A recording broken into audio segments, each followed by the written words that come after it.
I would like to thank you for taking out time today on a day like this to join us.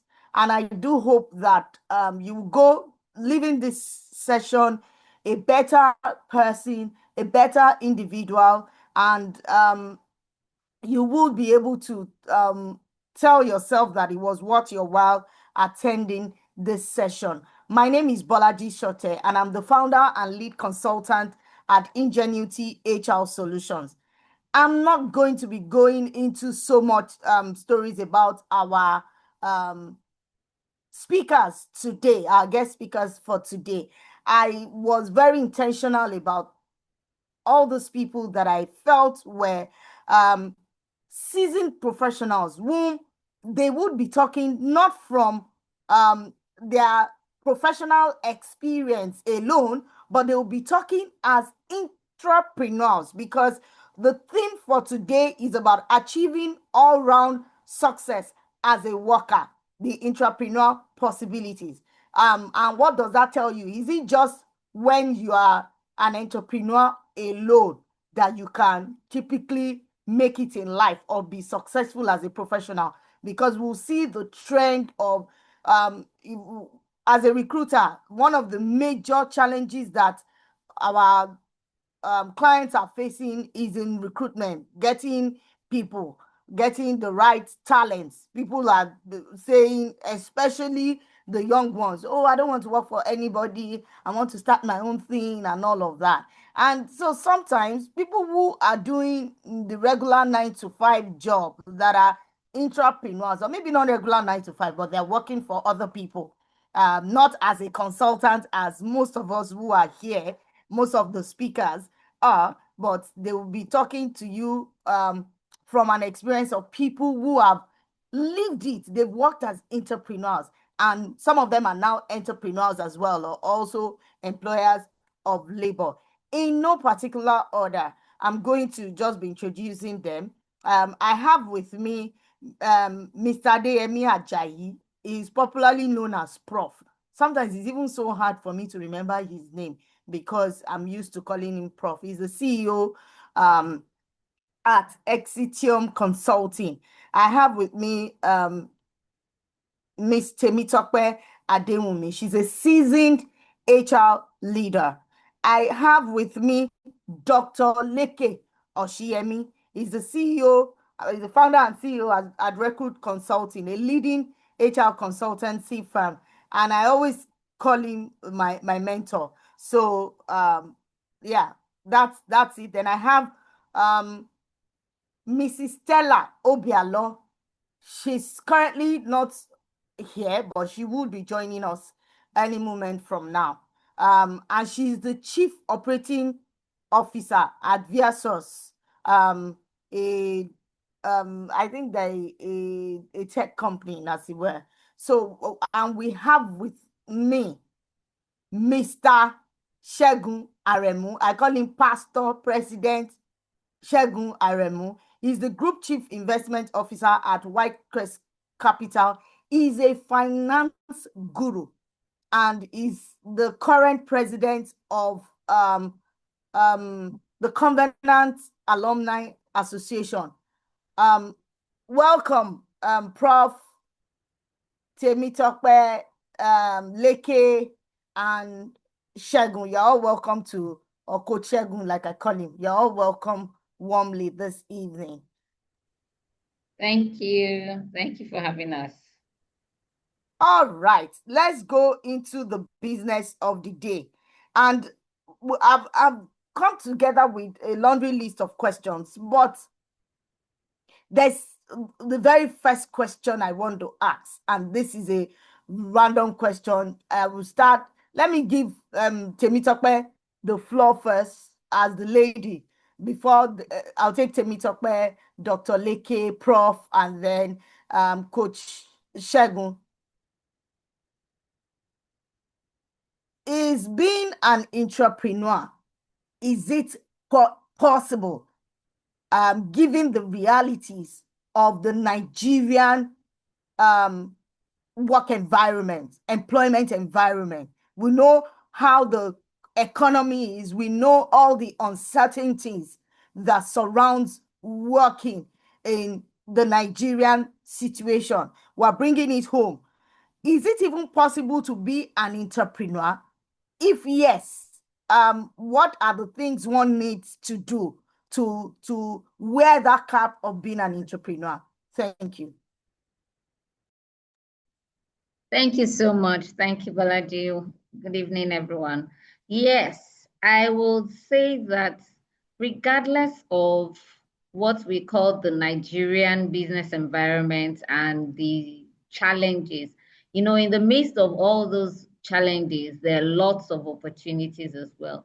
So is it possible to be an entrepreneur even in um in a Nigerian company or within our Nigerian environment? My first answer will be yes. Now, how do you navigate is a different conversation entirely. But I think the very first thing is us even getting clarity as to who is an entrepreneur, who is an intrapreneur. An entrepreneur is someone who works in an organization but manages, it takes the business as his or her own, is within the running another person's business just as if it's yours. So, you want to look at the business from an ownership perspective. You want to look at it from the perspective of accountability. You want to look at it from the perspective of how do we bring about growth?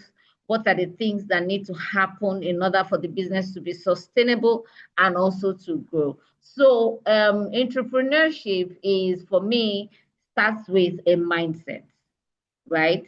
And if you are someone who has aspirations, someone who is ambitious, someone who maybe in the future wants to own their own business or is looking to grow to the very top of the career, of your career path, you need to have that entrepreneurship spirit. So let me stop here for now and say yes, it is possible.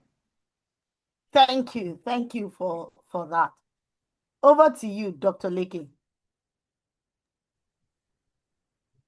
All right, thank you very much, Bolaji. Let me recognize the presence of my brother and friend, Adeyemi Ajayi Prof, and my sister also on the panel, Temitope Adewumi, and also, of course, Mr. Shegun Aremu and all the other panelists. All right, so let's jump into it. The definitions have been made, the foundations have been laid, and I think there's no gainsaying about it. It is possible to have entrepreneurs in the organization. However, the challenge that I'm having in my head, because again, in the last 25 years, I started working about 25 years ago. I gave birth to a child that year. That child is in her husband's house right now. She's married. I said that to say I've been around for a little bit. And I can tell you, yes, it's possible for employees to develop entrepreneurial skills, but I struggle to see it around. And the reason why, well, maybe I'm jumping too fast into things because again, it's about ownership. It's about behaving as if you are the owner of the business, having initiatives, coming up with creative ideas, solving problems, suggesting improvements. I was consulting for an organization, a foremost manufacturing company in Nigeria, and we were at a employee forum, what we call it again, and everybody was in the room, and the CFO was reading out the numbers of the company, and I was the next speaker after the CFO before the MD. And to my surprise, everybody said, "Oh, correct. Can we move on to the next item?" I was shocked to my bones. People were listening to the numbers, we were losing volume, we were losing profit was going down, and everybody said, "No question, next." People were waiting for item 7. When I collected the microphone, there was fire, there was blood everywhere. I said, "Guys, in fact, if you ask me, we'll sack half of this company this very day. Because how can you listen to this kind of numbers and there is no, I'm sorry to use the word, Itaraism. There's nobody feeling like what's going on here? What can we do to improve things?" Everybody was waiting for item 7. So to go back to piggyback what my sister Temitope has said, it's about ownership. It's about coming up with new ideas. We have technology today. We have AI. We have ChatGPT.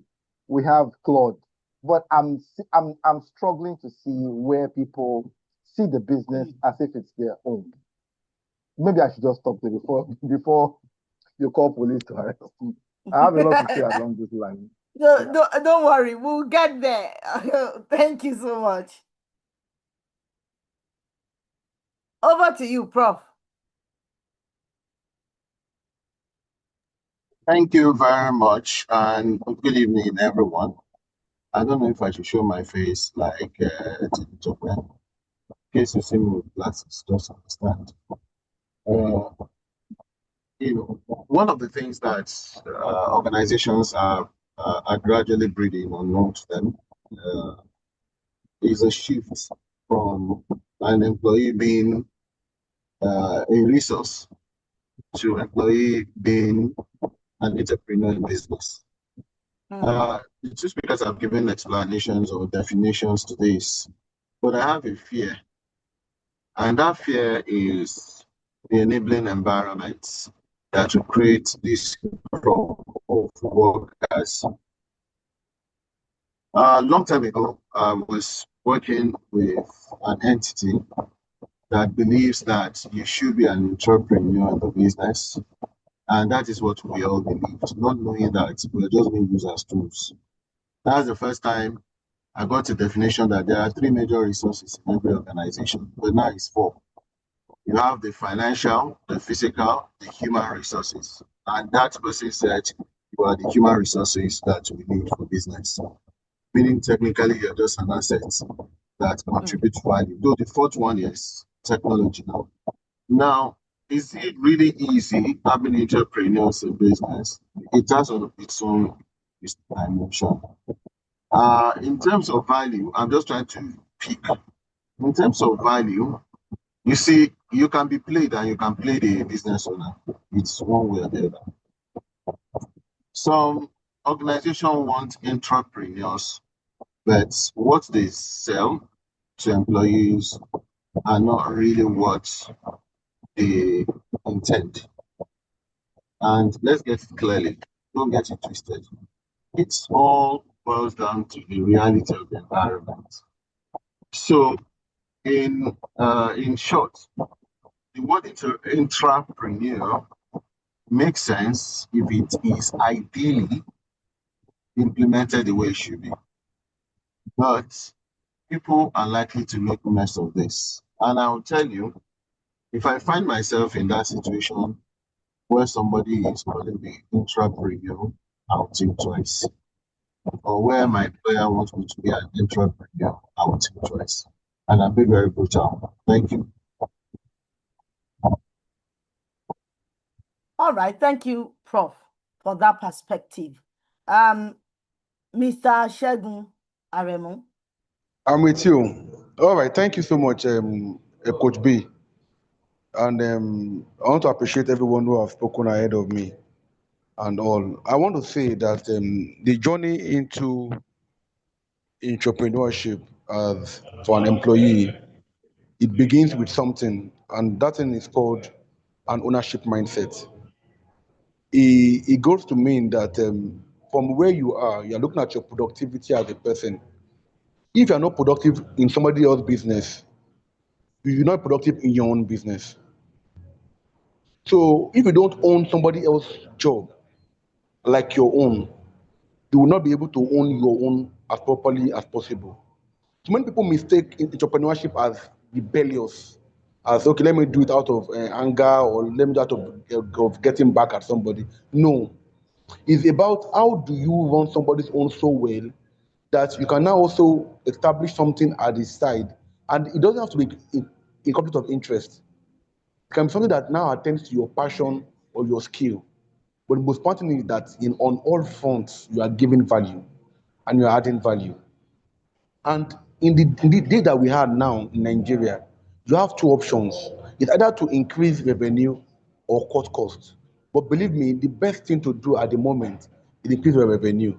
So look at how well can you make money or deliver value and be a business minded person on all fronts. But most importantly, never ever forget that if you don't do somebody's own well, you cannot do your own well. And for me, that's what has defined my life. Everywhere I've gone, I've always tried to make an impact where I am. then with that, I can build my own too. Thank you very much. Thank you so much. We have Mrs. Stella Obialo, who has joined us, a powerful coach. Um, so we've been talking about is it even possible to be an entrepreneur, as they say? So let's is like setting the tone for the session. So I would like her to give a perspective like the other speakers, and we'll take it from there. Good evening, everyone.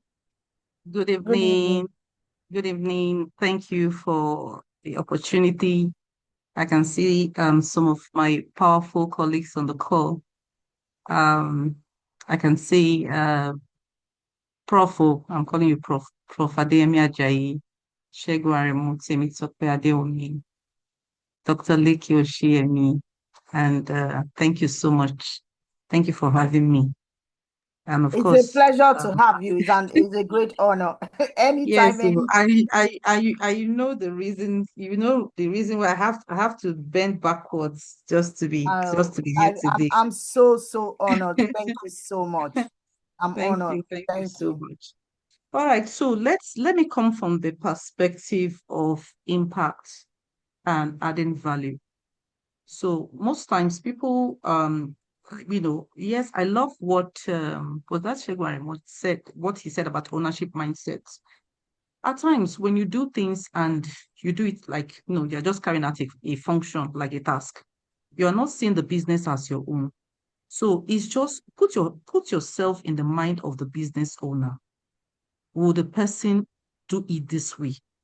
We are looking at, okay, cost saving mechanism. Are you just there? There is an adage in Yoruba. They will say ojata, ojauta. Okay, let me try and see if I can let me interpret that in English. That's whether if there is business or not, the laborer will still get its wages. So if you are seeing yourself in that perspective, you're seeing yourself as just somebody who comes to work to do what you have to do and go. That's that's it. So you shouldn't be surprised if you don't grow up the ladder, because you are just there. You are just there to work and then you're getting paid. But when you're working and you have that entrepreneurship mindset, you just imagine that my mentor of blessed memory will say this: you'll be amazed at how much you can accomplish if you do not care who gets the credits. So there are things you continuously do. You tell yourself that, let me put myself in the, let me assume the role of the owner of this business. Will I do this business this way? Will I allow this thing to spoil this way? Will I allow this client to walk away angry? Will I go an extra mile to ensure that this XYZ is done?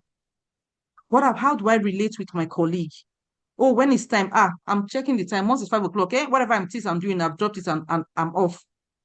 Am I that type of person? Oh, there's something that needs to be done. It's just remaining. If only I can put in that extra 20, 15 minutes, I can get this done. But do you have that mindset of, it's already 5 o'clock, but I beg, I can't come and kill myself, I beg, and then you leave. The job is not done. So having that entrepreneurship mindset, coming from an angle of impact, whatever it is I'm doing, how is it impacting the business? How am I adding value? How am I contributing to the bottom line? So let me stop there for now. Thank you.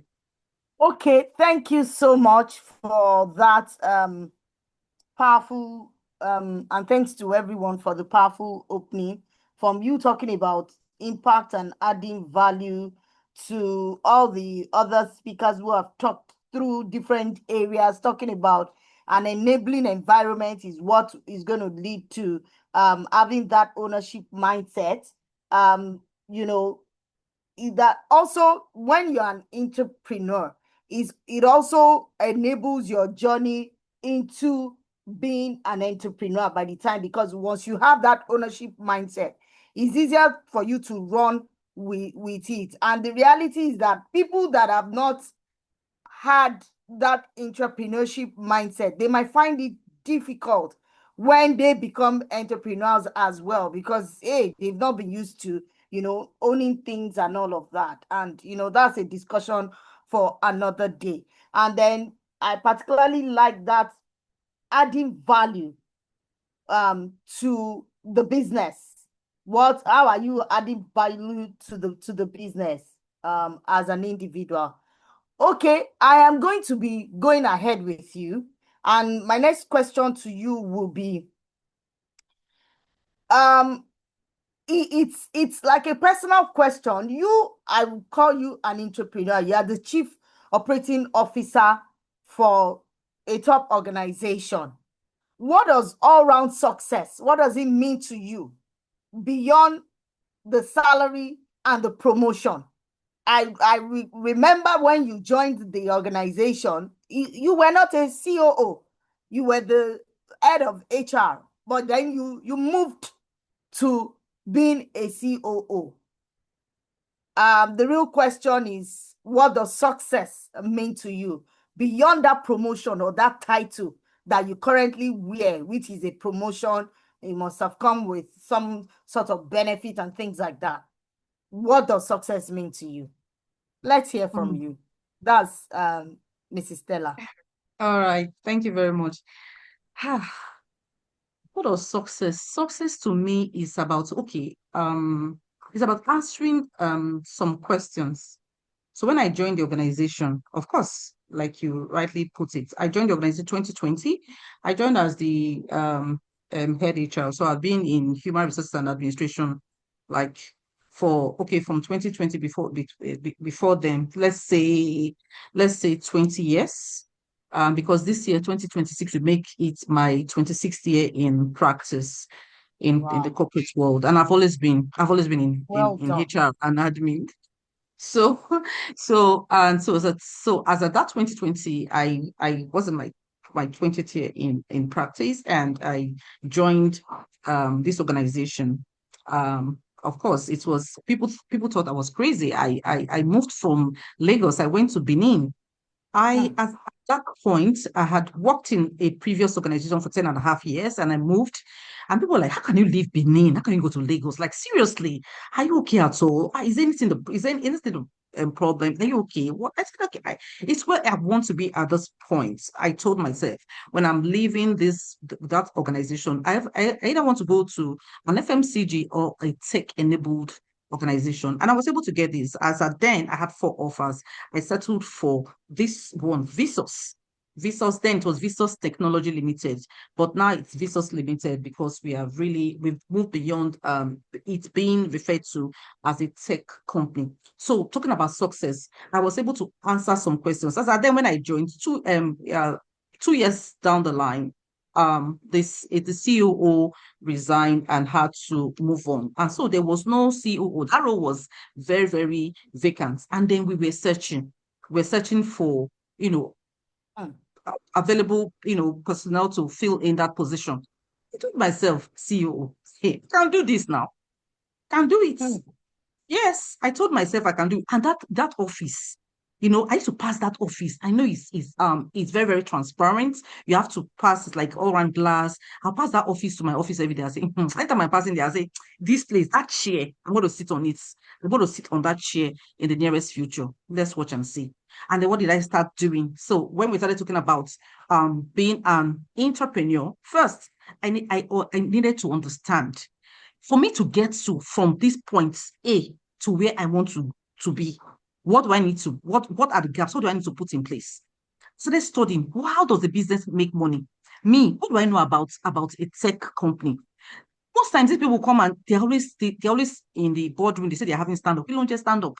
Do you have the meeting in the huddle booth? No, we have to have a stand-up. Okay, what is stand-up? What is that? No, I didn't know the difference between a product manager and a project manager. You know what? So I just went to take the Scrum Master certification to understand how developers, how they think, how they do what they do. And because then we're very, very heavy in tech. So it's in a nutshell, understanding the business and how the business make money. That was what I did. I learned about the business. How does this business make money? How can I be part of the business? And that was why I went to. So one wonder, HR, what are you doing as an agile scrum master? Hey, at some point I'll tell you, because the lectures are usually between I think between 8 o'clock p.m. to 10 o'clock. So you can imagine having worked the whole day. I told myself, yes, I can do it. And I'll tell you this, all of you gathered here, that exam, you have to pay. How much did we pay? I wrote the exam. I missed the mark by 2. I failed it. Yeah. I settled down. I went to eat, took some water. I wrote the exam again, an hour, 30 minutes later. And I scored 98%. I said, yes. Wow.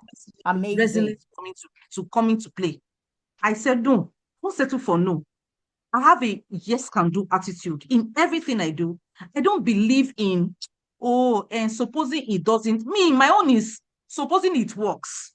Having that mindset has helped me a lot. So for having that all-round success, how am I impacting the business? How many people have I been able to influence? And even in my current role, if I'm not there, are there people that can do what I'm currently doing? Am I grooming anyone? How am I adding value? How am I making impact? Right now in my organization, aside from being the chief operating officer, they say I'm the chief stakeholder manager. Because we are having any difficult conversation, they'll push Stella. They say, Stella just have a way of just managing the situation.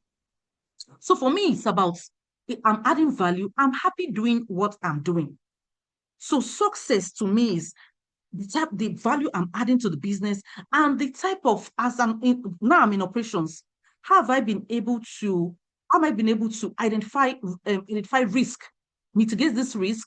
What am I doing with cost saving mechanism? What about the systems? What type of systems am I putting in place? And all the initiatives I'm putting in place, and I'm seeing the impact it's having in the business, and I'm seeing the business doing well because of some initiatives that are introduced at the past. So it goes beyond salaries. It goes beyond promotions. It will come. You just continue doing what you are doing, having it at the back of your mind that yes, I have it. Because my own mantra is I need to succeed. I have to succeed. The business needs to succeed. So all this, I think about what the value I'm adding, the cost saving mechanism, the initiatives that I'm putting forward, the people that have been able to grow through bringing up leadership, bringing up other leaders. How have I been able to do that? And I see them see the business growing, see them blossoming, see everything moving forward. It gives me satisfaction. I feel that fulfillment. So that I can say is how I can attribute that to all-round success. And again, without compromising my time, my personal time, and my own mental health, and everything about my wellness and well-being. Every morning I must have I don't get to work 8 o'clock. Sorry. Because I'll tell them that when I don't close at 5, so don't expect me to get to work early. I have had this understanding with my boss. I must go to my gym 4 days a week before I go to work. So I'm fulfilled because I'm in a good place. So everything is working well. So to me, it's all-round success. So let me stop here. Thank you. Yes, thank you so much for that. And I know your time constraints, so I'm just going to ask you one more question, and then you can give your final words before I move over to other people, because I know you need to be somewhere. So let me particularly stretch what you've talked about, which is, I mean, that struck a chord in my heart, where you were talking about that you had to go and learn Scrum Masters, and you had to take the certification. I mean, this is the reality that I have had to go through in the course of my employment journey, stretching myself into areas. By the way, I spent rather most of my work life in the tech industry. So when I'm talking, some people will even think maybe I'm a tech person. And I said, no, I'm an HR professional. But because I worked in quite a number of tech companies, I understood their language. And That's what you have to come out of HR to understand the business, like you said, understanding of the business. And I particularly like how you said success for you is impacting the business and being the chief stakeholder manager. I've never heard of that before. So you're not just the COO, but you are the CSM, chief stakeholder manager, managing risk, managing operations, systems, and initiatives and programs that would affect the business success. Thank you so much for that insightful description of what success means to you beyond the title COO and the promotion and all the other things that comes with it. Thank you for that. So I'm going to try to ask you this particular question on our workplace culture and environment. Yeah, and I'm going to touch on the fact that you have an understanding with your boss to say, if I'm closing late, I mean, I'm going to have a life and things like that. So you go to your gym, you do all of those things, and it's not a problem for you. So you don't jump up, wake up, and start going to work early and things like that. How do you think that, or let me rephrase it, what type of organization culture best supports entrepreneurship? Because again, we can look at it on, is there nothing that the organization needs to do to help the employee be an entrepreneur? If your boss is not giving you time to do the things you need to do, there's no work-life balance. And trust me, you are not just a Gen Z people. Any small thing like this, the owners of mental health, they will just go and say, hey, my mental health, they are gone. Even before you want to say, let you try and build on it, they don't waste time. They will just leave and go. So what culture or what type of organization, what are the things, the recipe that will enable people to be entrepreneurs within their workspace? Same for Mrs. Stella Obialo. Okay. Oh, I asked. This is my question. Yeah. Yes, it's your question because I'm trying to manage the time for you. Remember? Okay. I said that. Yes. Oh, okay. All right. So, I'd say in my organization, when you give people enabling environments, you give them. You don't talk. You don't. We have a culture of allowing people to speak, listening to them. Whenever we come to the meeting, you cannot come to the meeting with my boss and you keep quiet, because he's going to go around the table and he's going to ask you, Stella, what do you think about this? What do you think about this? So you go around the table. So an organization or a culture that enables people, it's a culture that allows you to contribute, and they are taking your contributions. The culture that allow people to speak, to air their views. So sometimes, there are some organizations, maybe when they say something or when they speak about, you are saying this thing, and then your immediate line manager is, like shutting it down. It doesn't happen in my organization. You are allowed to thrive. And then your contribution, like they tell you that your voice matter. So such an organization, we always, and then we will, at every point in time, they are telling you that our level is it's one of our core values. Accountability is a very fast paced. So they expect this ownership mindset. You have to own whatever it is you are meant to do. You have to own it. The level of accountability is very, very high, because it's very fast paced. So at times you have to think on your feet. You have to deliver within very, very tight timelines. So organization gives people room to thrive. They are very, very flexible, because if you are very rigid, everything is going, yes, I know it's a structured place. However, we are also very, very flexible, because that flexibility gives room for us to brainstorm So we have like think tank. We have like think tank groups within the organization. So it's not just only the chiefs. We just speak a selection of people. We come together. We brainstorm on some. On some ideas or some initiatives. So I manage the management meeting every Monday morning. So what am I doing with that? We're going through the different projects. We are identifying the risk, and then we are looking at how to mitigate them.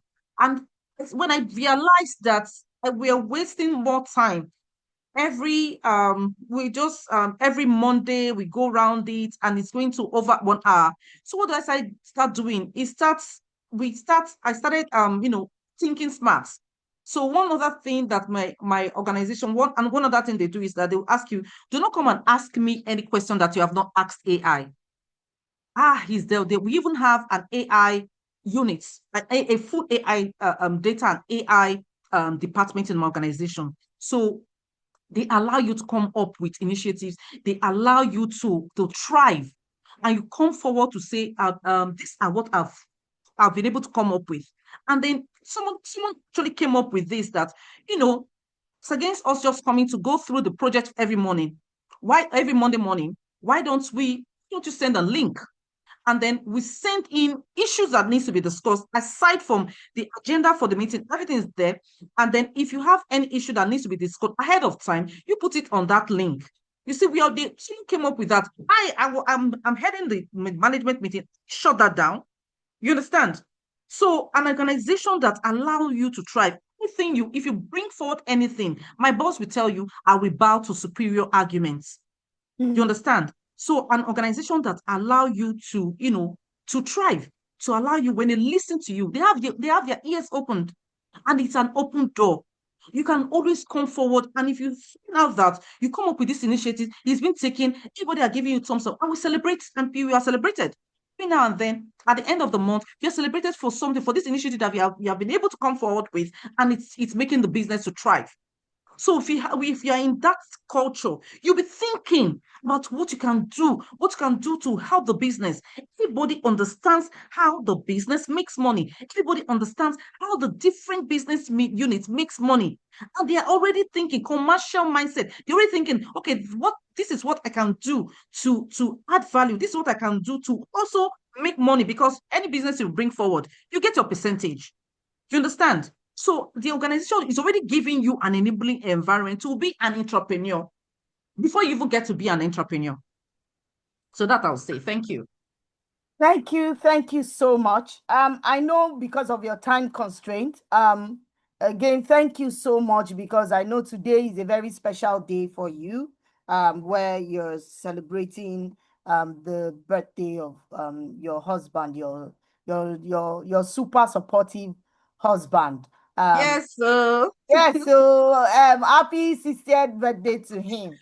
And I pray that God will bless him and grant him all his heart desires. So I know how important today is for you, and it means a lot that in the midst of your life, of your life, you have made out time to be here today. And I hope everyone on this call would have listened to how you shared your success story and be able to take something away with it. So, given that time constraint, I promised you, I said I won't keep you for too long, but I will want people to hear you. I will want them to relate with you. So people would not say, "Oh, she just used Stella Obialo as on her what?" I say Stella was not going to be here.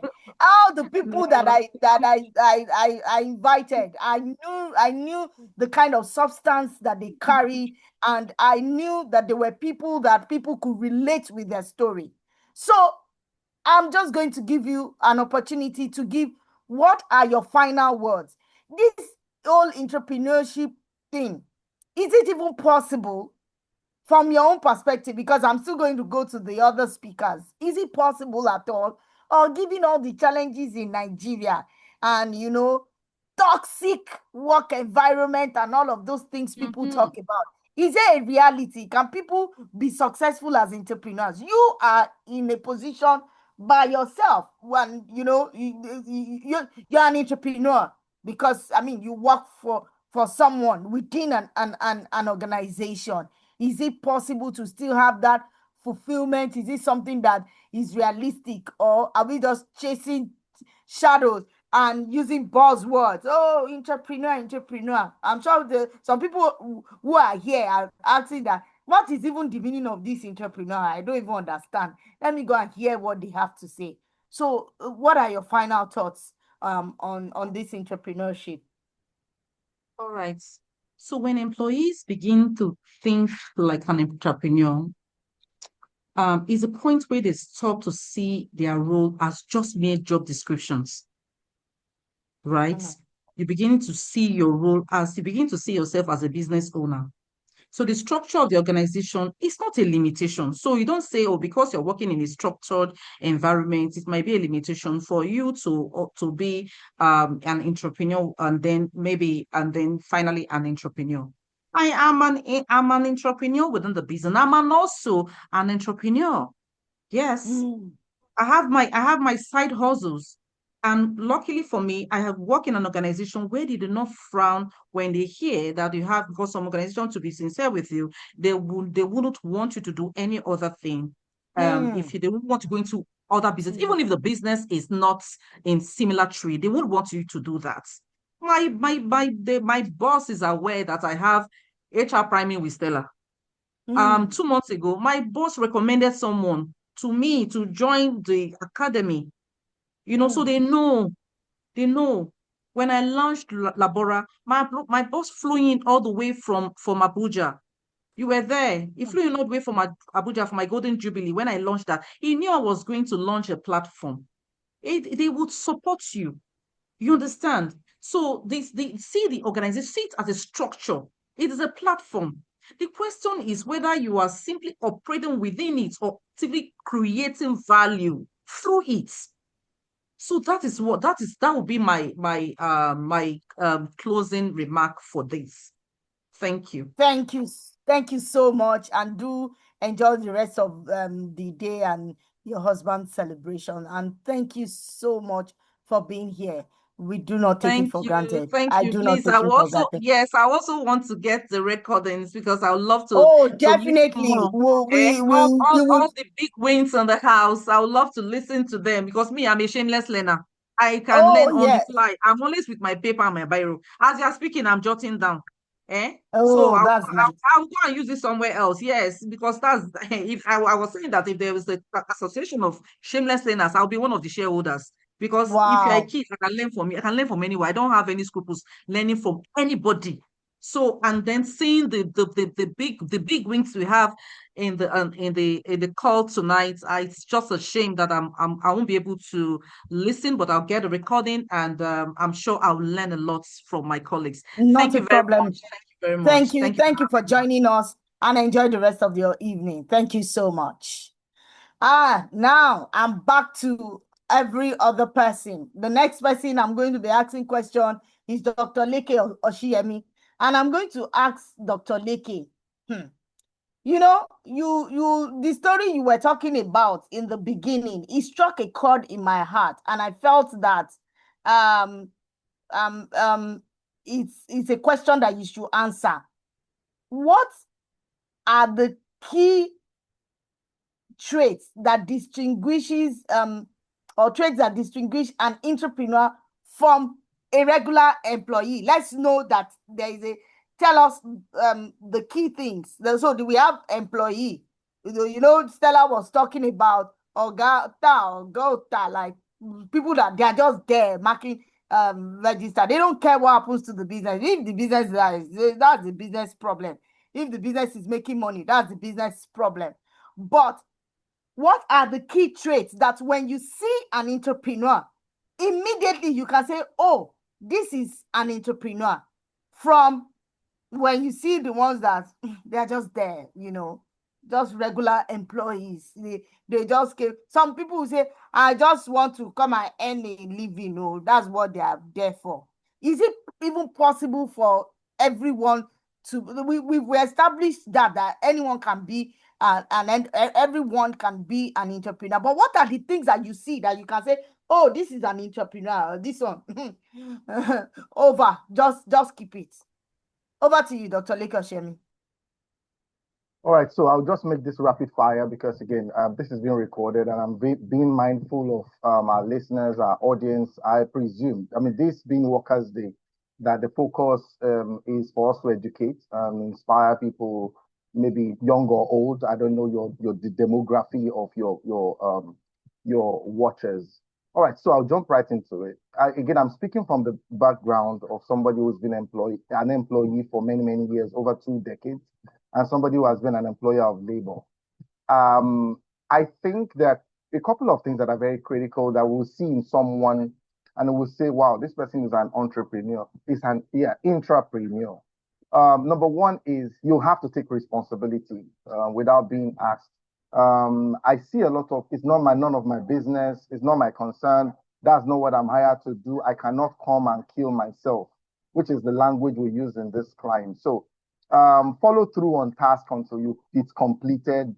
When you have a problem, every organization faces problems, human problems, financial problems, cost problems, quality problems. How can we have somebody who's a quality control who doesn't save us from quality problems?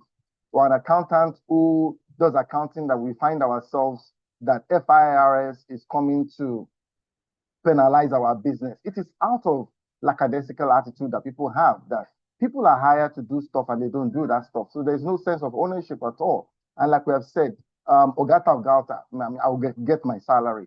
So you solve problems and don't just report problems. I tell my team members, when you bring a problem to me, also bring solutions. When somebody's an entrepreneur, you come up with solutions, not just complaints. You treat company resources carefully. You avoid waste of time, waste of money, waste of materials. You go beyond your JD. Your job description is 10 bullet points, 12 bullet points, 8 bullet points, but you go beyond all of that. And when we do performance appraisal, we say this guy does not just meet expectations, but this guy surpasses expectations. You take accountability for results, good or bad. You don't blame others for your results. With your full chest, you say, look, you know what, I have done this. That's who an entrepreneur is. You act in the best interest of the organization. People go online, people do things, and I have several cases of this. People who have literally put their company in trouble, all right? So if you're an entrepreneur, you act in the best interest of your organization, either online or offline. You pay attention to details and quality. You don't deliver half-done work. You are proactive, not just reactive. You anticipate issues before they arrive. That's what you are paid for. So many times, people don't even do what they are paid to do. Talk less of doing above what they are paid to do, all right? You are proactive, you are not reactive. You anticipate issues before they arrive. You follow up without being reminded. If you have a boss and your boss has to ask you, how far, where are we on this? Where are we on that? You are not an entrepreneur, all right? You close the loops, you ensure positive outcomes, you protect your company reputation, and of course, you act professionally with your clients and your colleagues. These are some of the points that I listed out to be evidence that we will see in you and we say, Leke is an entrepreneur, Femi is an entrepreneur, Tinuke or Neka is an entrepreneur. Thank you very much. Thank you so much for that, right? I particularly like that part where you talked about acting in the interest of the organization. And let me quickly just say this. Did you know that there was it's a story, but it's a true life story of what happened recently, not recently, like well, it happened a long time ago, but I was recently sharing it in a session like this, and I think it will be good for me to share it here as well. Do you know that I was working in an organization as HR, and part of the reference that we must ask for reference from a previous employer, and there was a staff that we recruited from a competitor company, and the only reason why the person was not confirmed, we had recruited the person, but the whole documentation thing and all that, was this thing that you talked about, somebody who does not care whether it's costing the organization anything. So you must get 2 to 3 positive references from your personal reference and your previous employer or your lecturer.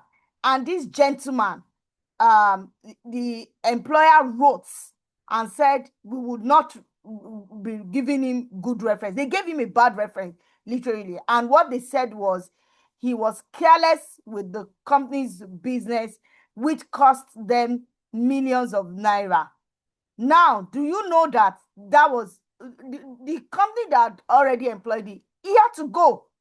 It was one of the most painful things I've handled in the course of my career. But I mean, there are no sentiments. We already have our policy, and you must get that reference. And the reference came back and was not. And because of that, we had to let the guy go, because they are telling you now that, oh, you want to employ somebody who would destroy your own business. Of course, they said that he did not do it once or twice. It was something that he did regularly. The most recent was of what he did cost them a lot of financial damage and reputational risk as well. So back to what you're talking about, that whether you are online or offline, you protecting the your organization. Recently, again, a lady was let go out by our organization for putting something on Twitter. And those things she put on Twitter, this sits right with the company, and they felt just told her, you have to resign, because I mean, they were hate speech against a tribe, and they didn't reflect the organization. Thank you very much for that. I'm going to go to Prof. Prof, I want to ask you, right? How can companies create safe places for employees to share ideas without fear of failure? One of the challenges is some people say, oh, my company does not give me that failure thing. They'll say, hey, if you go and suggest something like this and it doesn't go on well, what's the consequence? So how can organization, companies create safe places, psychological safety, whereby people can share ideas, things that can benefit the company? We had when Stella was saying that the people bring ideas, people bring problems and possible solutions, challenges that they are facing, issues that have been solved, and all of those kind of things. Are these things possible? And if they are, how can companies create that safe workplace for their budding entrepreneurs? Thank you very much. Once again, good evening, everyone. I'm going to speak from a practical point of view. Companies can create a safe environment for employees, not just to share their ideas, but to also champion the ideas. And I'll tell you, in the long run, company is the one that gains. In our company, I think I can mention like 2 or 3 people that I've had to ask that, see, you have to go and start your own business, and I'm going to be your partner and collaborate with you. I think I can come at that 3, maybe 5. The reason is, when you discover people's potential, don't keep them just because you want them to be working and be earning salary. And I will tell you, to a very large extent, when you create that environment, some of these employees who are your partners and intrapreneurs usually believe they owe you, that they have to, they have to pay you back. You don't rely on that anyway, because the bigger you create your social capital, the more you get things flowing in your direction. So how can organization create that? Once somebody shares an idea, you encourage that idea. Though I am somebody that I will scrub and beat your idea to a shape that you can see clearly. So it might not just come easy like that, just sharing an idea with me, and I'll say, let's head on. I'm a risk manager as well. You need to assess the risk. And I also tell you, it's something that has happened in my own life.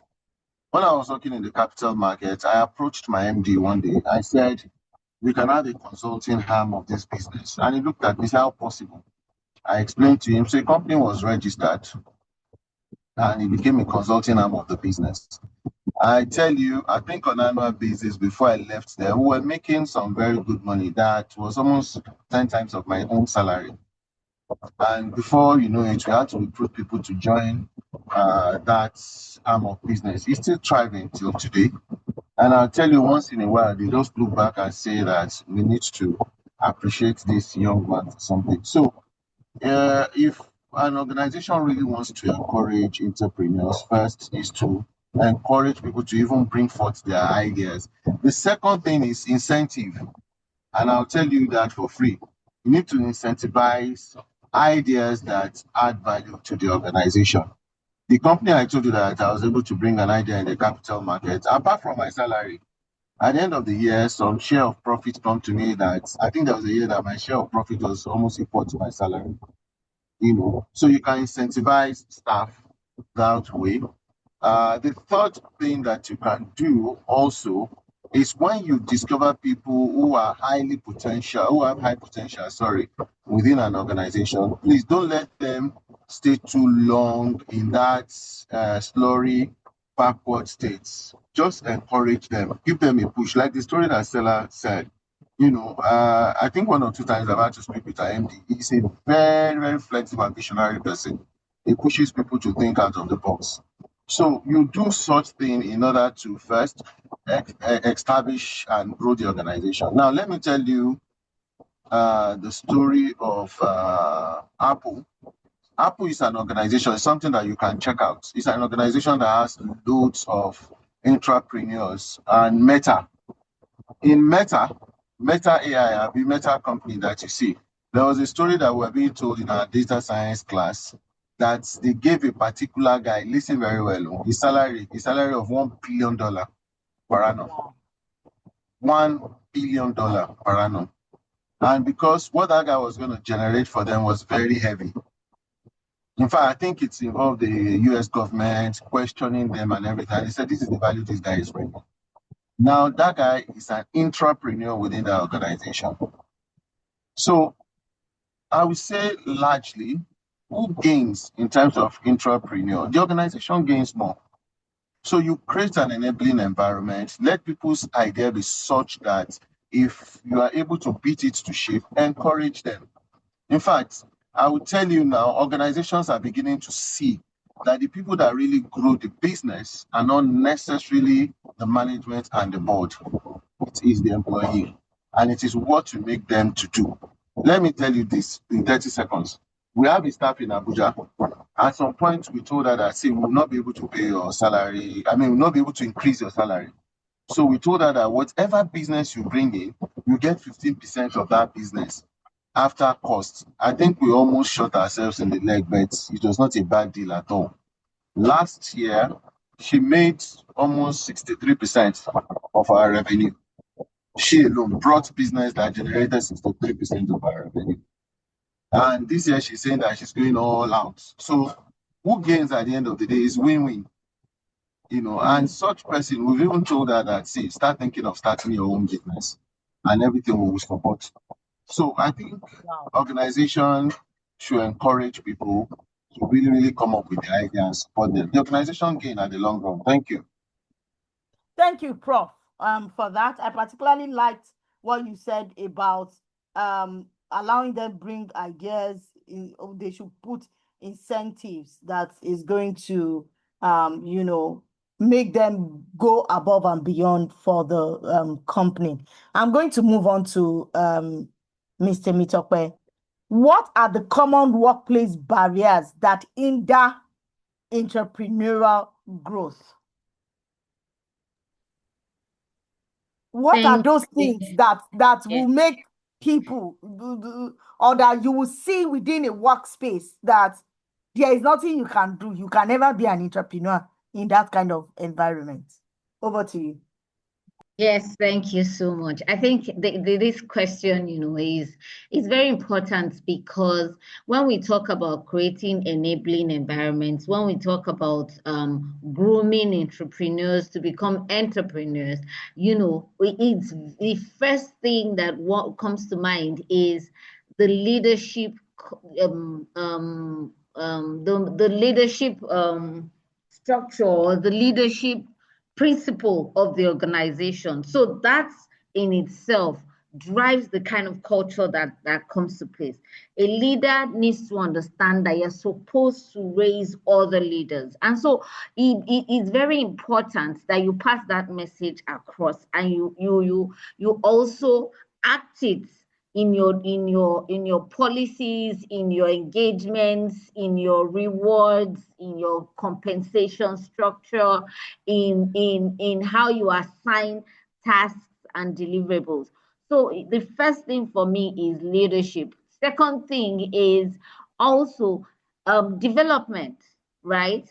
Like Prof just mentioned, when you're talking about when you identify talents, when you identify exceptional people who can, move the business along, who are entrepreneurs, you need to develop them. You need to put in investments, invest in them, give them challenges, but also train them to be able to take that trade to a more valuable level, both for themselves and for the organization. So you want to develop, you want to invest in developing your talent. Then the third thing is you have to recognize and reward, right? You want to make sure that in every opportunity, at every instance. Well, I mean, maybe not necessarily every instance before it becomes a white noise, but as much as possible, you want to recognize entrepreneurship, initiatives and behavior across the organization. You want to be able to say, oh, this thing that you have done has saved the business $1,000. How about I give you $100 out of it? It might not even be something that has been, maybe written in the books, or something that has been a very strong policy previously. It might not even be part of your reward policy, but because it has come up in a way that is going to be beneficial for the organization. It's going to be beneficial also for the staff, because staff sees that, oh, I have made a difference in the organization. Then you begin to look at, okay, how can I reward this? And that also communicates to other people. One last thing that I think about is trust, right? Because employers say, oh, I want my employees to have ownership mentality. We HR, we push the ownership culture and mantra and everything, but we also need to build trust. Can our employees trust us to do what we say we're going to do? That kind of environment is what will engender, what will cause your good traits to sort of flourish or blossom, rather than you say one thing, you say, oh, I want you all to take ownership, and then when the person takes a decision, maybe on the go, maybe it didn't really turn out well, you slam the person with the hammer. It's not going to happen the next time. They're just going to follow the script, even if it takes everybody to the gutters. So that's one thing that we need to do. Another thing is, in terms of trust also, we need to be able to say, oh, we promise ABC and we're delivering ABC. Not that the goalpost moves when it is time to implement. So I think that these things will help, to bring out that entrepreneurship in employees. I see it a lot, that employers promise a lot of things, especially when you're being engaged, and then when it's time to deliver, even after the employee has gone out of their way, they do not get what has been promised. That in itself will not bring out the entrepreneurship in the employees, and it's very important. So you need to push up your trust index as as a business owner. Thank you. Wow. Thank you so much. Thank you. I particularly like that one of trust needs to be built. If you are not building trust, if you don't trust them, although I have another side to that trust. I used to work in a workplace, and I observed that my boss did not trust me. And like they also say, trust is earned. So it's earned from you can't just start trusting somebody who has not proven themselves that they can be trusted. It could be counterproductive or cost the organization a lot in that way. But again, I feel employers also need to disabuse their mind to say, oh, two people are not the same thing. So if one person cannot be trusted, let me give this person the benefit of doubt within the space of what I can. Like you said, if and when something happens, when people make mistakes, don't slam them with the hammer, because truly, if you do, next time they will freeze and not take any decision. And I say that a lot. Sometimes I ask myself as a leader, am I a weakling? Or, I mean, when people do something and you don't punish them for it. I mean, I've had cases even in my own organization where people did things that cost the organization a lot. And, like, you have to start all over again. And I look back in retrospect, I said, why did I punish these people? And I told myself, no, I don't want to create that culture of fear, because when you put in too much of sanction, and I'm not saying there are times when you will not sanction people, it can also create that fear and people will not be innovative. So thank you for that. For those areas that you have taught on. Now I'm going to coach Shegun Aremu, who is also a chief investment officer. So he's an intrapreneur. He can tell you what it is. And I'm going to ask about performance, questions around performance and career growth. So how can employees take initiative, right? Since we're talking about this, barriers, how can they take initiative without overstepping professional boundaries, so that you know where it starts and stop? It doesn't mean that, because they say you should be initiative and take initiative, you just start doing anyhow. You start doing anything, you become a narrow that you start just doing things as you were. How can you be an entrepreneur but still stay professional? I want to add All the two right. questions. Thank you so How much. can you add? So I'm not finished. It's two Okay, questions okay. in one. And then Okay, how okay, can you add value beyond that your job description? I would like you to answer the two together, because I mean they Okay, kind of I'll like, do that. I'll do that. But I'm exactly. even Thank you. running off for a meeting very soon, so let me just answer them together. Okay. Number one is that every employee, you are either an asset or a liability. If you are an asset, it means that you are bringing in revenue, you are bringing in value to the system. If you are a liability, you are taking away from the system, and the system is the one bearing the brunt, meaning that you're not pulling your weight enough. Now, naturally,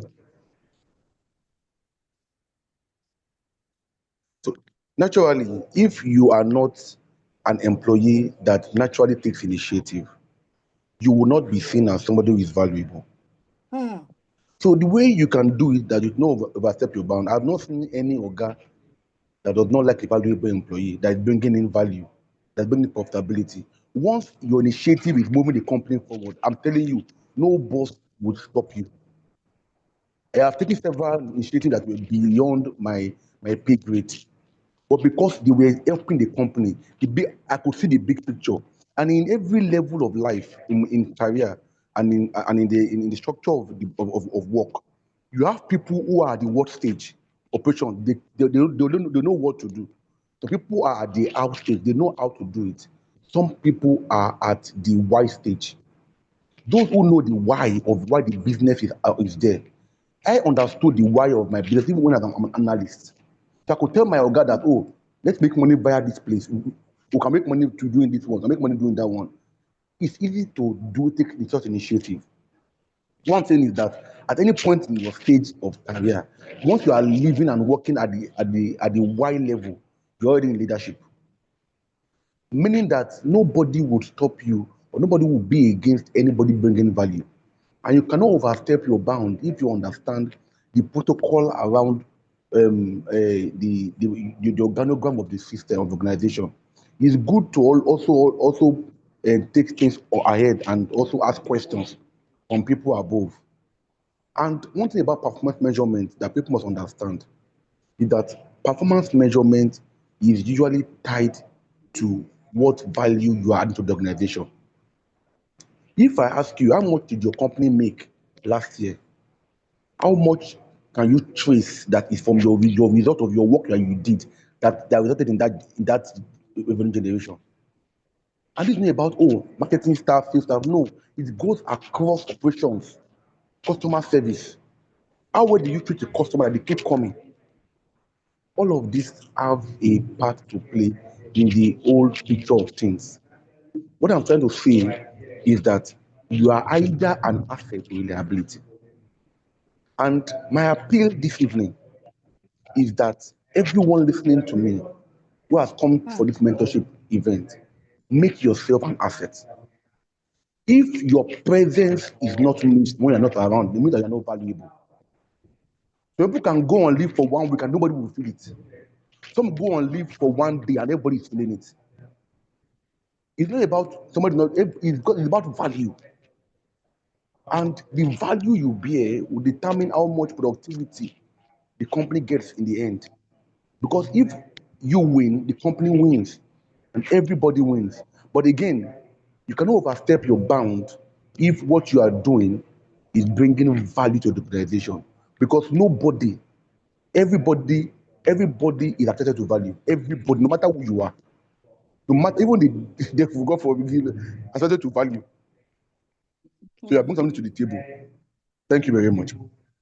Thank you so much. And like you said, maybe you will need to be going. So I think I should ask you also your last question is what do you think about innovation?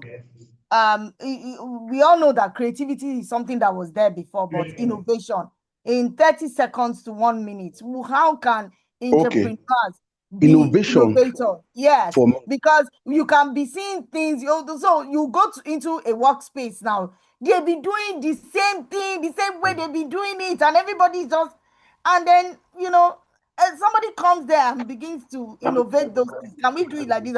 And people are wondering, is everything all right? But let's just maintain the status quo.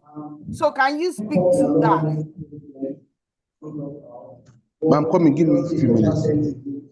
So innovation basically speaks to how well you are able to disrupt stuffs and handle change management. The innovation speaks to how you can evolve and bring ideas to bear.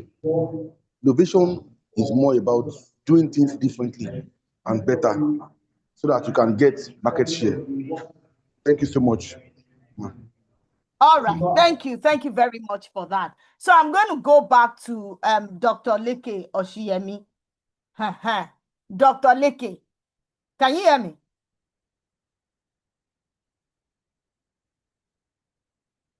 Sorry, I did not unmute myself. I'm right here. Okay, but can you hear me? Loud and clear. All right. So my question to you is, how can employees handle, their ideas in the workplace when those ideas are not taken as entrepreneurs? You might bring in something. How can they handle rejection and still be able to continue to wear that heart of entrepreneurship without feeling, oh, because they rejected this particular idea, then I'm not going to do anything anymore? Because I'm sure there are people like that. Oh, I bring this and it wasn't taken. How can they handle such rejection that it doesn't stop them from continuing to be an entrepreneur? All right, so that's a very interesting question, and I'll look at it from the point of view of practical workplace situation, which actually, from my own personal experience, has happened many times. So I started working before internet became a thing, before the age of AI, and we had to dream. We had to go to church to pray for ideas. on new ways of working, on how to be creative or how to bring in new ideas into the business. But now, in this generation, we have artificial intelligence, we have Claude, we have ChatGPT, we have so many things that help manage productivity, create ideas. And I say you can still come up with great ideas and those ideas can be rejected. And this is how that happens. There are great ideas and there are very, very silly ideas. There are ideas that don't work. There are ideas that work. And I will say that part of entrepreneurship is for you to come up with, very, very crisp, very creative, very innovative ideas that can work. Even when they are rejected, the boss says, we don't have a budget for this. This cannot work here. This is not part of who we are. We don't work in this particular manner. If you have that dogged attitude that, look, let me represent this. Let me repackage this. Let me refocus this idea. You might win. All right. I remember when HR business partnering was becoming a thing, some of us went and we researched Dave Ulrich model of HR business partnering, centers of excellence, and all of that. And when this idea was becoming a thing, I remember my boss asking me, let's go and read all of this book and present it to management, in one of my employers at that time. So a couple of things were rejected and a couple of things eventually became apparent that this is the way we should go. So I say this to everyone listening to me who is coming up with ideas and is being turned down. Don't give up. Don't throw your hands in the air and say, look, you know what? I gave that idea. It didn't work. And that is it. I'm done. Let me just sit down in my corner. You have to, you can repackage your idea. You can refocus it. You can rechannel it. You can shape it in a different way. You can present it. Sometimes it might be timing problem. Sometimes it might be, you know what? Our organization we are old school. They don't like changing things. They don't like they don't like innovation. But come up with new ideas, bounce it off some of your leaders, play some politics by sharing it with some people that should know on the private ground before you bring it to the open. And I can tell you, if your idea is good, if your idea is excellent, if your idea helps us to do things faster, make it cheaper, make it better, I don't think any CEO or any HOD or any organization that is worth their onions will see a fantastic idea and they will say, you know what, we don't want our process to become easier. We want to do it the hard way. Again, we can give the example of pounded yam. Pounded yam, we now have machines that produce pounded yam, but some people will still want to pound yam with pestle and mortar. However, you must become an idea machine. You must become an idea engine room where you keep on fine-tuning, you keep on tuning your ideas to see, look, how can this work? Because the truth of the matter is, and I want to say this as a kind of a punchline, if you fail at being a good intrapreneur, you will fail at being an entrepreneur. And the reason is this, if you are an employee, you cannot successfully present ideas that work, that your bosses take. If you start your own business, you might find it very difficult because again, your bosses may be tough, but let me tell you something, your customers are tougher. So you must find what I call the factor of NWOW. What is NWOW? New ways of working. New ways of working. Present your ideas, fine-tune your ideas, run it through your bosses, find what works, not just something that is generic, but something that works in your industry, something that is purpose fit, that works for your organization, and then your ideas will be accepted. And if by any stroke of luck or by personal whatever that is between you and your people, somebody says, you know what, this is not a fantastic idea, it cannot work, come up with another idea. Keep on trying until you find something that works. And if they don't like what your ideas are, I always tell people you have options. You can go to where your ideas are wanted. It's not slavery. And nobody is tied down to nobody's tying down anybody's destiny. You can go to where your ideas work. And if nobody likes your idea, you can start your own business and implement your idea. Thank you very much. Thank you. Thank you so much for that. Quickly, I'm going to, and these are the last rounds of questions before I leave the floor open. If anybody has any question, and we can start rounding up. This is actually meant to be something that it's meant to be like an old day thing, because there's so much to learn. And I like the fact that Coach Shegun mentioned that you are either an asset or a liability, and that if you are bringing in value, nobody will tell you no. Any innovation that brings in value, they will not tell you not to do it. And then Dr. Shiemi corroborated it with saying that even if you have your ideas being rejected, don't give up, and make yourself an idea machine, and you must always find new ways of working. And the truth about what he said, which can never be true. So for a lot of people who are just, no, I'm just going to do 3 years for any, I have more 3 years to go. The truth is that whether you have 3 years or 10 years or 20 years, one day, you will stop being an entrepreneur, because you'll be retired. There's a cutoff for retirement age. And at that point in time, whatever you have built over the years is what will stay with you. And I liked what he said, that if you think that your employer is tough, trust me, your clients are tougher than your employer. Thank you so much. Quickly, I'm going to go to Prof. How do you pitch a new idea to your management as an employee or an entrepreneur? How do you even go about it? How do you pitch Okay. a new idea to them? Thank you. Okay. Thank you very much. Ideas are, I would say, the thought process around something. Ideas lead to innovations. So if you ask me, how you pitch your ideas is such a way that, number one, you must have done thorough research. And there's something we call business case. You must have built business case that is very convincing. I give you my own example. When I was in the capital market, I drafted my business case to show clearly that we can make money here. The market is there. We have the capacity. And I tell you, when I was asked to present it, even to the board, they were convinced. It is not just enough to have an idea. Your idea might be sinking the organization unknown to you as an intrapreneur. If you ask me, almost everybody has idea. Even the dumbest person will tell you he has an idea. But your idea must be such that covers 3 things. Number 1, value driven. Number 2, revenue generating. Number 3, sustainable.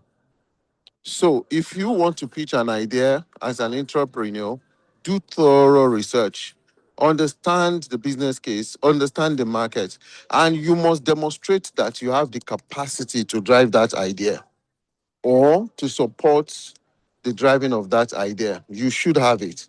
In most cases, it's people that come up with idea that they usually push to go and run that aspect of the business whenever it becomes, important for the organization to take up the idea.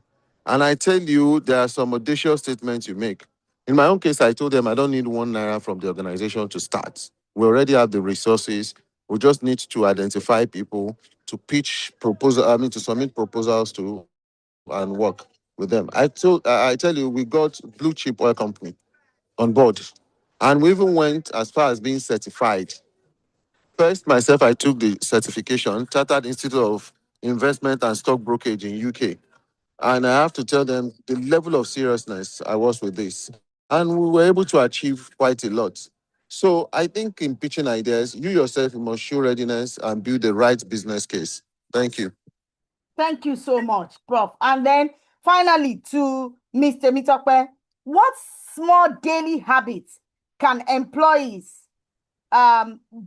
begin to take to become more proactive and innovative that takes them towards being entrepreneurs?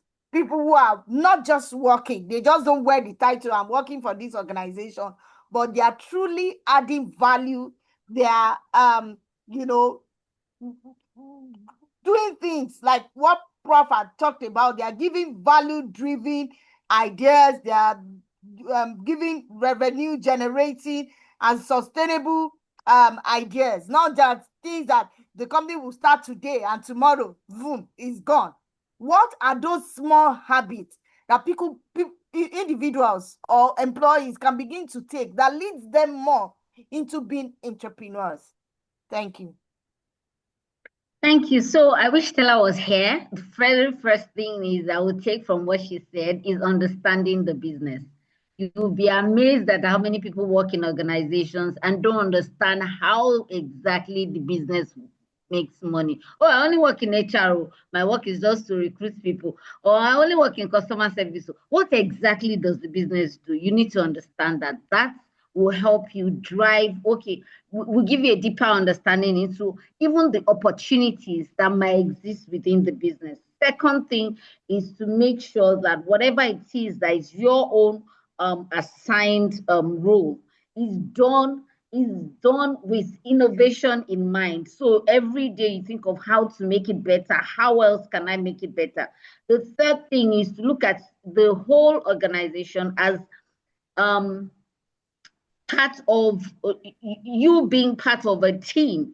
So you don't say, oh, that idea of this thing is not on my job description. I'm not saying that people need to go and infringe on other people's roles or take over other people's roles. However, as an entrepreneur, you actually need that curiosity and that commitment to be able to say, okay, you guys that do research or you guys that do tech, what exactly are you doing? Imagine Stella going again. I refer to Stella saying she actually went and got a Scrum manager certification, and that would have done a lot for how understanding how the business runs, how operations runs, and that helps her in moving forward in her career. So you need to be curious. You need to be how do I call it now? You need to be business oriented, and you need to have, what's the third thing I said? I've lost it. I hope somebody got it anyway. Thank you. All right. You said you spoke about curiosity, doing things beyond your job description, but not necessarily going beyond that. What an amazing time we've had today. I wish we can continue, but I also want us to try to manage our time, understanding that people still have other things to do. So I'm going to leave the floor open for a few minutes. If anybody has any question, they can please unmute and ask their question. And if they cannot ask it by that, they can put it in the comment section before we start doing our final roundup for the program. Is there anyone who has any question?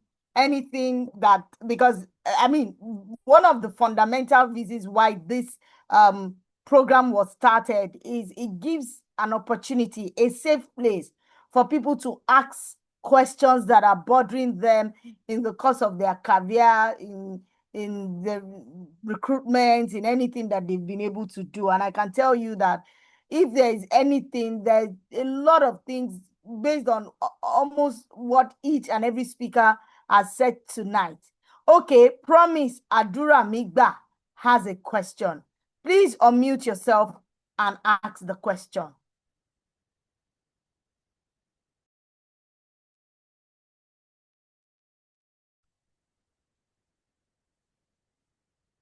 Promise, you have the floor.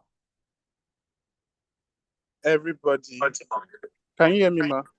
Yes, we can hear you.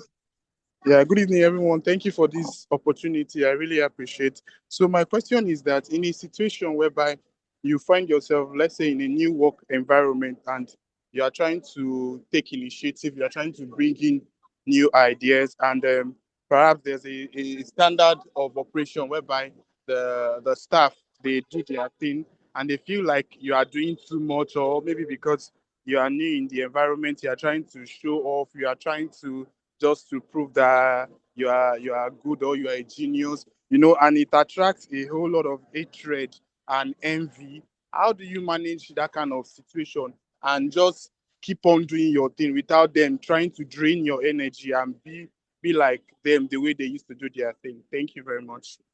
Thank you so much for that question. Dr. Leke, are you there? Can you answer that question?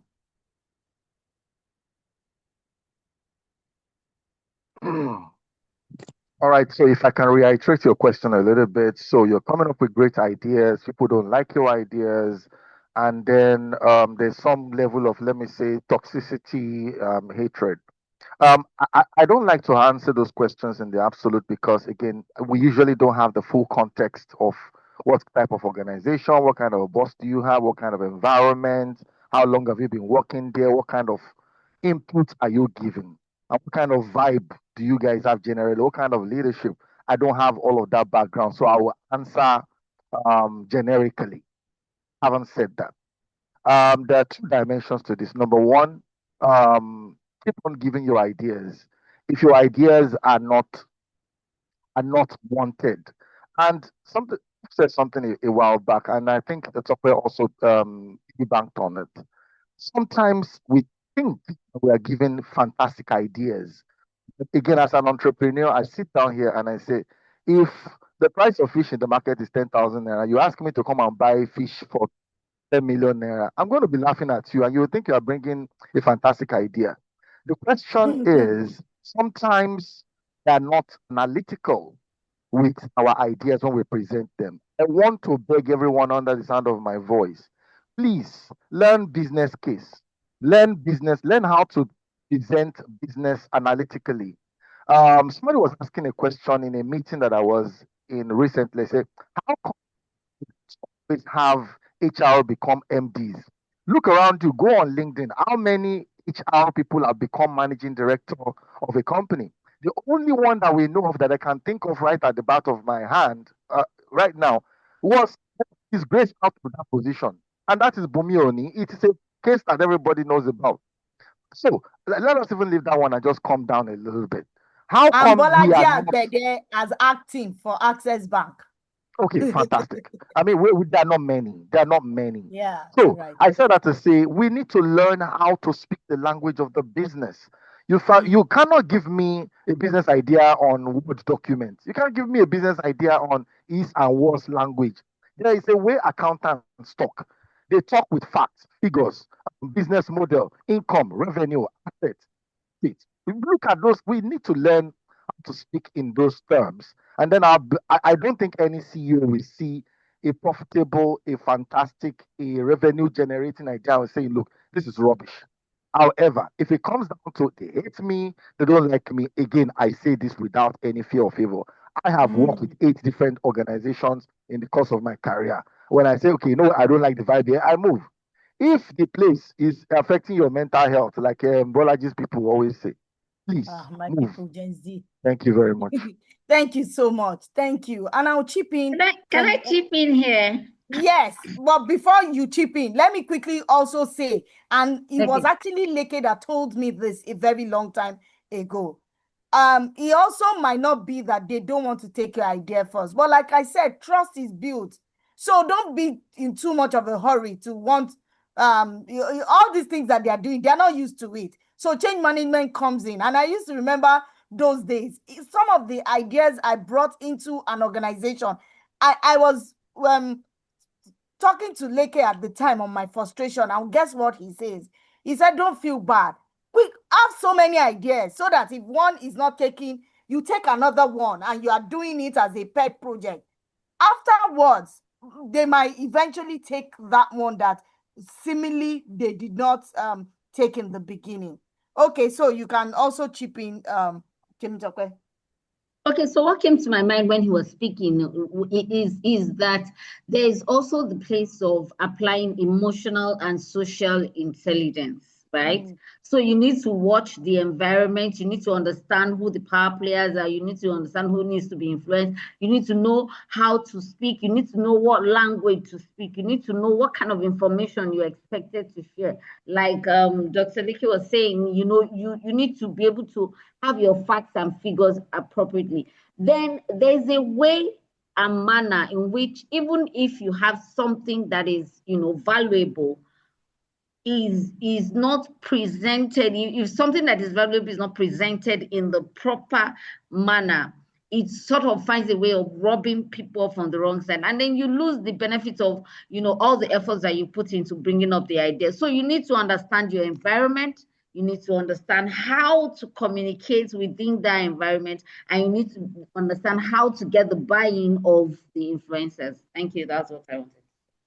All right. Do we have any, or Prof, does Prof has anything to say? Or Mr. Shegun? Okay, I just want to say something very briefly. You must, before you present your idea, you must understand the politics in the organization. The fact that you have very good idea does not mean it will be acceptable, because organizational politics is non-negotiable for you if you want to succeed in life, in career. So you must have that idea of, who are the real political players that can push these ideas for me, and stuff like that. Thank you. All right. Do we have any other question? Any other person with any other question? Promise, I hope that your question has been answered. Yes, ma, it has, ma. Thank you very much, everybody. All right, thank you so much. So, do we have any other question? In the absence of none, I'm just going to go. Again, ladies first. Temitope is the only lady that is a guest speaker right now because Stella has left. So what are your final words? Entrepreneurship, we've talked about it. We've talked about what needs to be done. We've talked about different areas, different perspective, and all of that. We've talked about how to make impact, how to stand out. If you're an entrepreneur, what are the possibilities, how you can achieve success and all-round success as a worker, not just financial success. And then some people are working in jobs where they are paying them a lot of money, but trust me, they are not growing. You wake up in 10 years, you collected a lot of salary, but hey, excuse me, you don't have anything here. They can't even leverage on you to come and do anything because all you've done is just earn a living. How do you position from that space? So I mean, what are the final words? What do you have to say to all of the things that we've been talking about in the last 1.5 hours? What are your final words, Temitope? Okay, so firstly, entrepreneurship is possible even in Nigeria, in spite of everything, the environment and all that, and to succeed as an entrepreneur, I want everybody to know that entrepreneurship is not just beneficial to the employer, because we say, oh yeah, you are running the employer's business like your own business. That's entrepreneurship. You're taking ownership. But it's also beneficial for the individual. One, for a sense of fulfillment because you're adding value.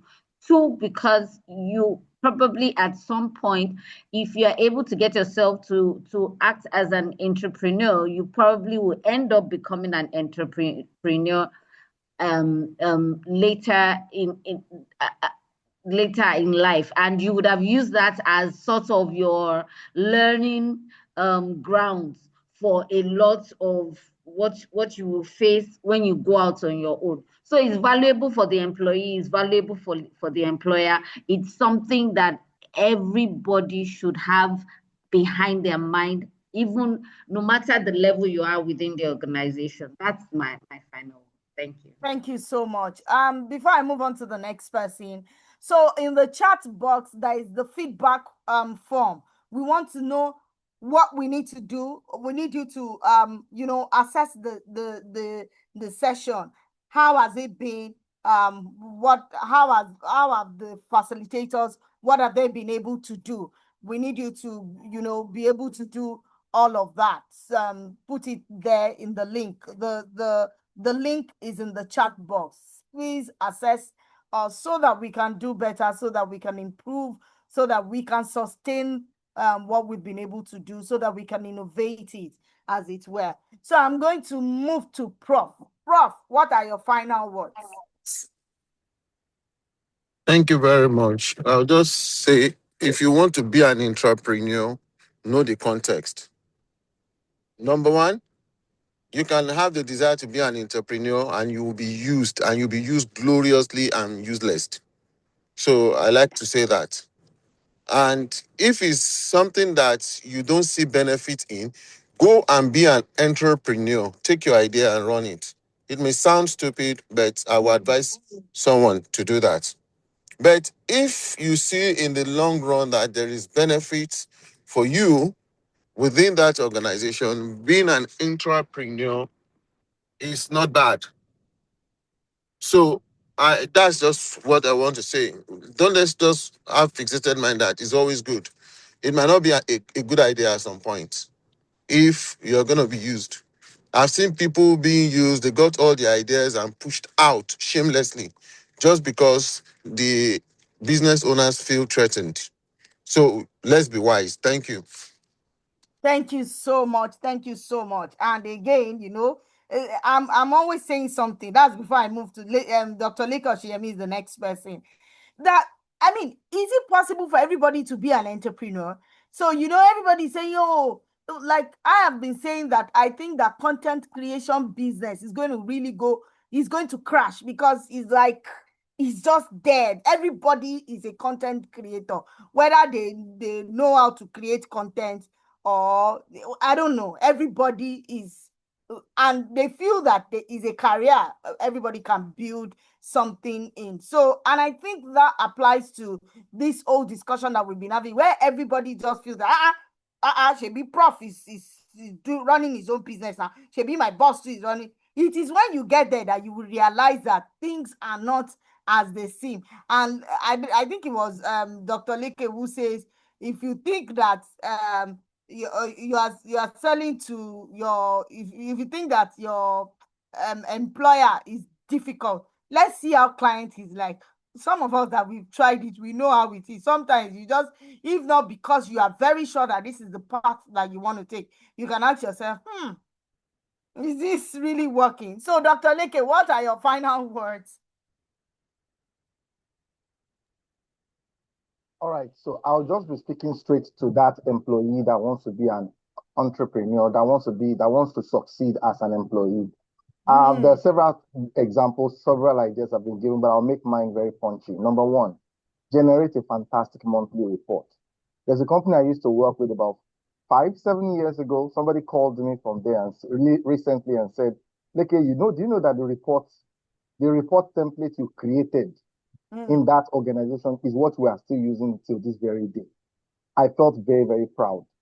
Create fantastic report that shows the value you are adding to the business, that tracks performance every week, every month, every year, that you submit to your boss, that you submit to your departmental head, and that is going to make you a fantastic entrepreneur.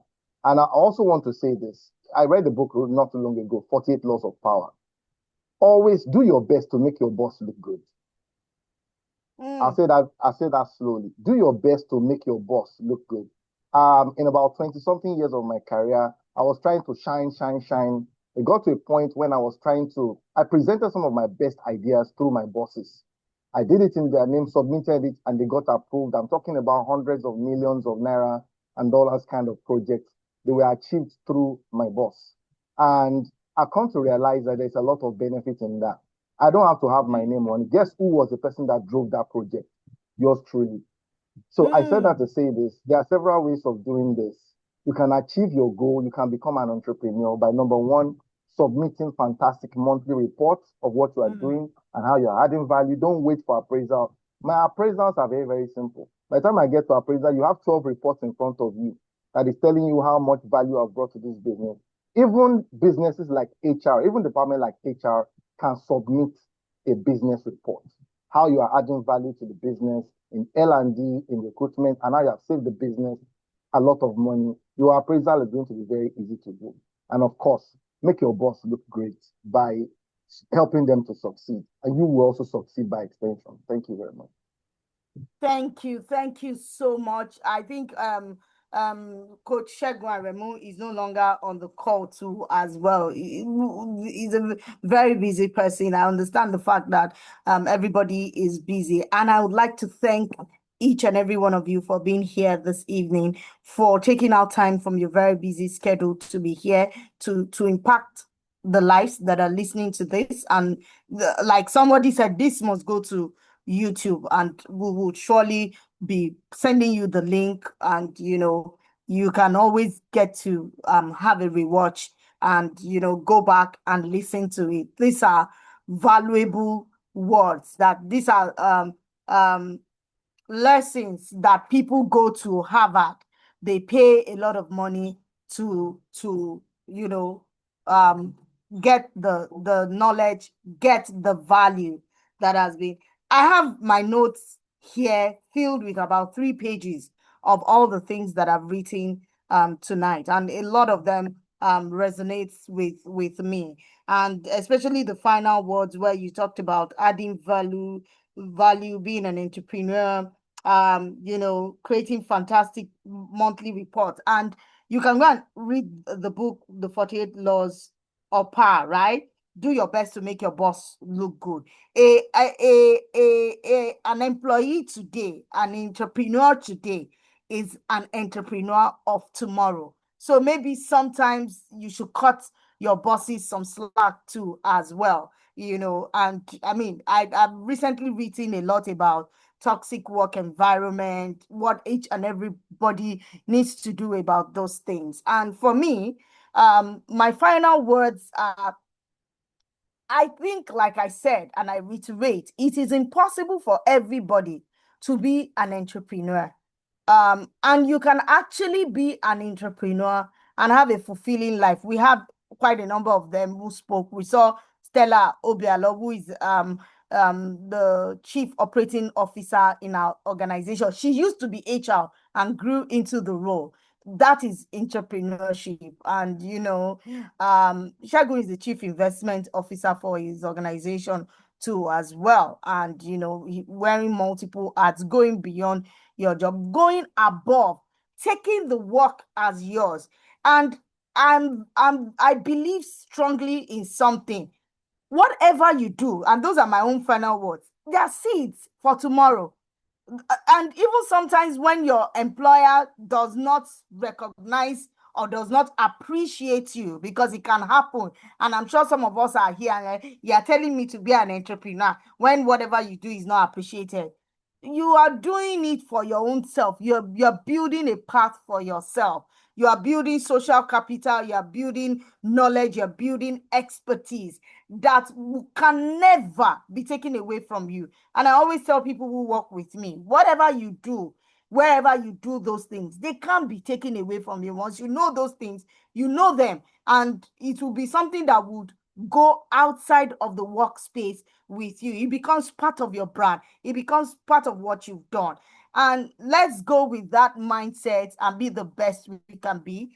We've come to the end of this special Workers' Day. Ask Bolaji Anything HR and Recruitment is an idea run by Ingenuity HR Solutions, your one-stop buffet HR consultancy firm. Thank you all for being here. And I do pray that as workers, we would not labor in vain. We will see the reward of our work, whether in the present or in the future. And don't give up. Always put your best foot forward.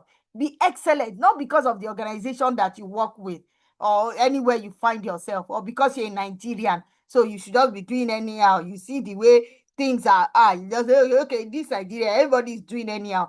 There are people that are doing great things in Nigeria, setting themselves apart and being the best at what they do. And you can be one of them too.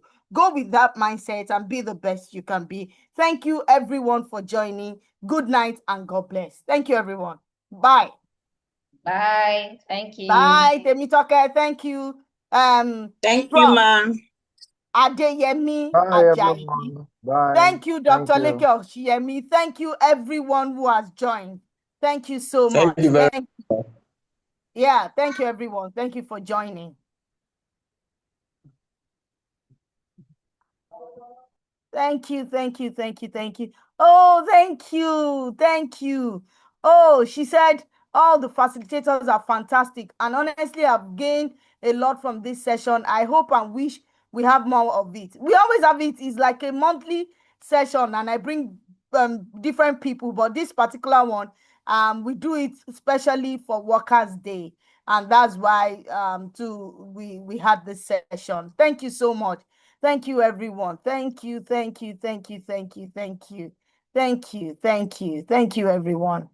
Thank you. Thank you to, I want to believe that this is my brother, Mr. Abdul Sadiku. Thank you for being here.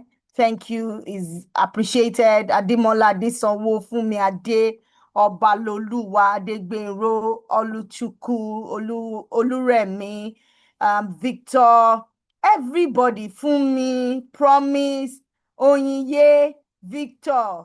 Thank you, everyone. Thank you to the team at Ingenuity HR Solutions. Thank you, Anna. Thank you, Mirel. Thank you, everyone. And God bless. Bye.